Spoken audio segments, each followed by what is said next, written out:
morning again. I'm not sure how well you can hear me with the wind and these very noisy waves. But I'm back again on the beach for my morning walk, this time going in the opposite direction towards a bay called Buffalo Bay. I've got to leave South Africa in about 3 days' time. Had to change my accommodation plans, and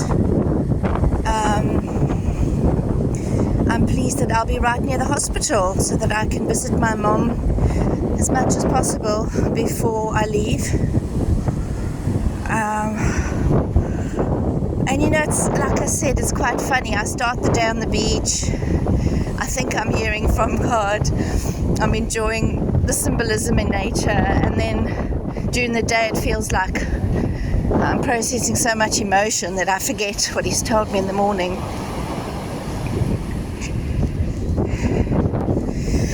But it's not always that forgetting, because the word stays with us and the word doesn't return void. It sets out what it accomplishes to do.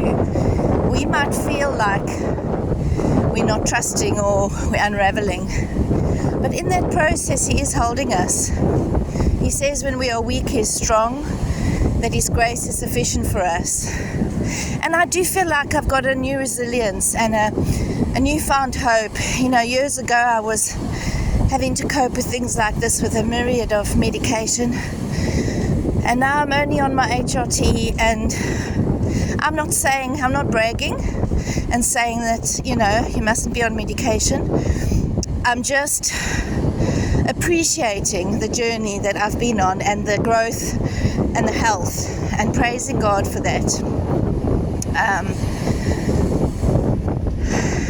It's been quite cold here in South Africa. I'm actually wearing a beanie and a jacket and a thick jumper. Of course, we don't have heating here, hot water bottles in the winter.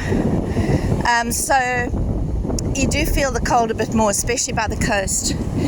But it's also good to be reminded again of the seasons, and God brings new seasons into our life. And from the cold, we go into the warmth of the summer through the autumn. So be encouraged that whatever season you're in is not forever, and it's not permanent. And as I often like to say, this too will pass. Have a wonderful day.